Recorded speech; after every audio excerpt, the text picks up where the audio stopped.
Hey movie fans, so we're back with another 5 good things. And because it's a horrible, horrible thing to watch horrible movies, no one really likes to suffer alone, and so today I brought in some reinforcements. Who are you? I'm Josh. Who are you? I'm the one that started this channel, but thanks for asking. You're welcome. So, we went with a movie that you guys requested, primarily because you wanted to see us suffer, and we know it. Oh gosh.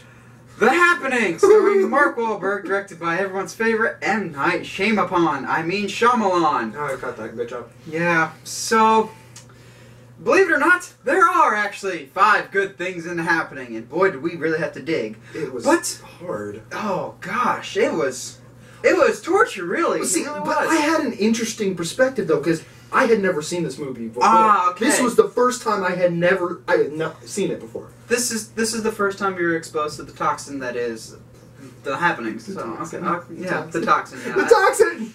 Okay, so while we're watching this, we may have caught something, and this could just be conspiracy theorists, but so Josh, what was our epiphany that we had for number 5? Well, because we're talking about this. They're talking about the symptoms, right? And how the first one is that you start to act weird, and at a certain point, I just look at you and I'm like, what if the reason everybody is acting weird as all get out is because of the toxin, and because at a certain level everybody's affected, kind of like how that The Walking Dead, where everyone's kind of already affected by it.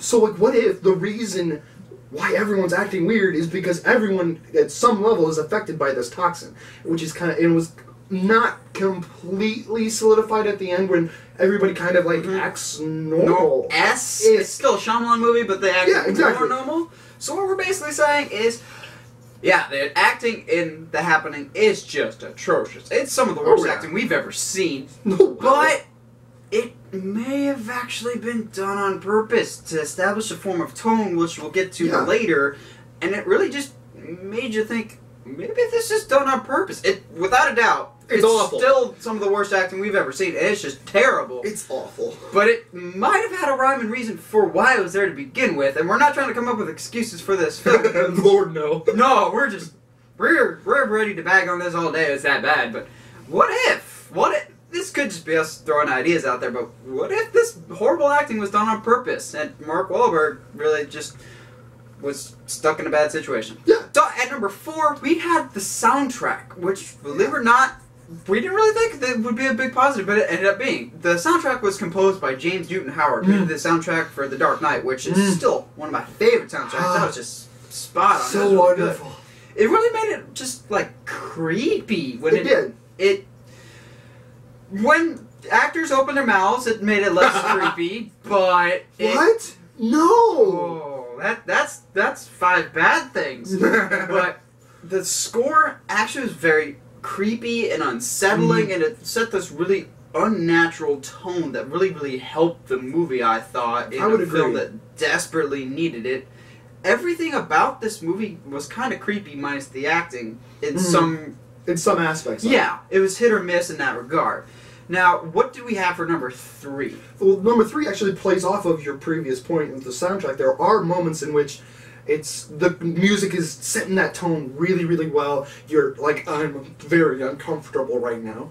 And then people open their mouths and you're like, ah, crap. But there's that moment when they're at the house with the old lady, and the music's going, and you're uncomfortable, and then she's like, I think for me, the first moment in which I was extremely uncomfortable was when the little girl reaches for the biscuit and she goes, no! I was like, wow. No soup for you.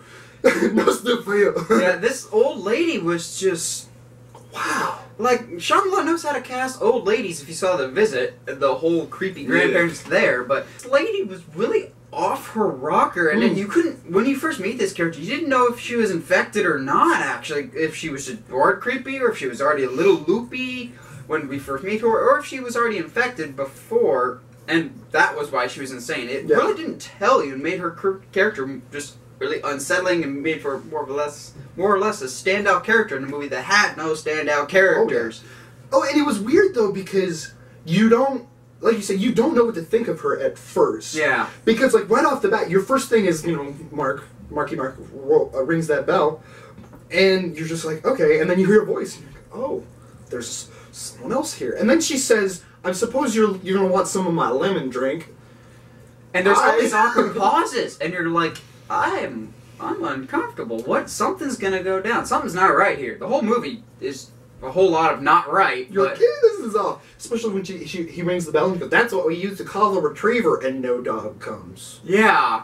Like, maybe Mark Wahlberg is the dog in this situation. He's just like, come here, Marky, come here. Well, speaking of a little off and just a little bit creepy, The Happening does in fact have a genuinely unnerving and creepy scene that stands above the rest of the utterly subpar movie, and that brings us to number 2, and that's this swing scene. So before they reach this old lady's house, they stop at this other house, which more or less 2 characters get killed off, which, rest in peace, Spencer Breslin's character, you were a great cameo. Great cameo. Half a good thing for you being in this movie. Because Spencer Breslin. But basically what happens is this whole little group goes up to this house, and Zooey Deschanel's character is swinging this little girl on a swing. Oh, yes. And by this time, you know that the plants are the killers, which that's still a really dumb idea. But this girl's on this swing, and the whole time that Wahlberg is talking to this family, trying to let them stay at the house, this little girl's on this swing, and you hear the creaking of the swing back and forth, back and forth. There's this point of view shot where you're looking down on the girl, like with the branch closest to you, and you see the swing, and you're like, something's gonna happen. Like this branch is gonna snap. Something's gonna happen to this girl, and the whole time there's this creaking in the background. You're like, I don't know if I like this. Oh, and the beginning of the scene too, like, at first we're like, oh yeah, it's just a girl on a swing. And then Mark is like, don't let her swing on that. Yeah. And you're like, oh yeah, because trees are evil in this movie. Well, trees are evil, and just in general, trees are horrible. It's a really unnerving scene in a movie that really is, it's more funny than scary, like almost every Shyamalan movie nowadays, but... Well, the part where, what is this, the guy, the kid from Zoom. Yeah. Yeah, when he starts cursing at the guy in the house, and you're like, I can't take you seriously because you're the kid from Zoom. But overall, that scene, you're like, yeah, this was done really, really well. Yeah. And this movie, it's a big old miss, but there are a couple of hits, and one in particular, or number 1, most hit, I guess, if you want to put it that way. The best thing about this movie really is the tone, which is weird to say because this movie is just known for being a cheesy, dumb fest, and it really is. But when you look at this movie, all the problems that this movie has comes with, 1, either the fact that the plants are the killers, or 2, the dialogue. Everything else about this movie is actually pretty solid in terms of camera work, set up for some really creepy atmosphere of, it was like lingered on the shot, making you feel like something was going to happen every single time. It kept you on the edge of your seat, and then once a character opened your mouth, that's when you sunk back in your seat going, oh yeah, this is what we're watching. We're in a Shyamalan film. I forgot about that. This dialogue's not realistic at all. I was reminded of, did you ever see The Woman in Black? Yes. Okay, and you know those really long, lingering shots? You were, like, expecting to see something, and this movie does that very well in the sense, especially in the house, when he goes into the kitchen when they wake up the next day, and it just stays right there in the doorway, and he's just walking, you know, back and forth, looking around, and you're like, something. You're almost expecting the old lady to just jump out with the rifle butt and just go whap. Yeah, you kept expecting something, and sometimes that would happen, sometimes it wouldn't. But it kept you on the edge of your seat before the dialogue would smack you back to reality. But it was just really unnerving, especially at the beginning, before you knew it was the plants, and you're like, really? Plants are the killers? And it was just disorienting and unorthodox. And yes, this movie is a big old misfire. And everyone likes to make fun of it all the time. And, so yeah, we will too, because this movie's just atrocious. The fact that the opening line is, I forgot where I was. Everybody forgot where they are in this movie. They forgot where the script was, too. Yep. I think this whole movie was just improv.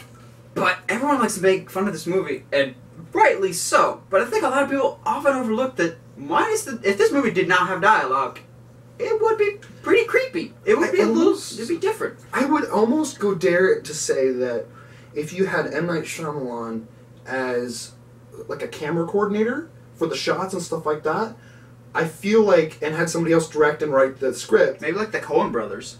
Yeah, this movie could potentially be fantastic. Yeah, this movie, minus the characters and the dialogue, and the acting, it's good. Yeah. Which is weird because you're just like, what's left? Camera work's solid, soundtrack's solid, overall tone and vibe of the movie is really solid. Like, this is really awful, but impressively. Like, the camera work actually ended up being the best character in the movie. It took on a life of its own. It stood out the most of it. Like, this is creepy. And then Mark Wahlberg opens his mouth and reminds you that Pain and Gain is not his worst movie. Unfortunately, this is. But good thing he got retribution for this by being in Transformers 4. Yes. Yay. I think he's the only reason I like that movie. The only reason. I think that's the only reason it made $1 billion, but that's neither here nor there. So, what did you guys think of The Happening? Is it a great movie? Really? If you think it's a great movie, why are you even watching this? You're probably one of the people that voted for this. But yeah, we need to have a special meeting with you if you like this movie. Well, next week we're going to be looking at Jason X, when Friday the 13th goes to space. So that's going to be a lot of fun. Stay tuned for that. If you like what you see and you want to see more, subscribe to the channel, or find me on Facebook, Twitter, or Instagram at 17 Movie Reviews. And also, comment below what, like, horribly atrocious movies you've seen and think there's no good redeeming qualities to them at all. And we'll try and tackle them and see if we can find some good elements to them. Oh, yeah. Well, that's it for this one. Stay sharp, movie guys and gals.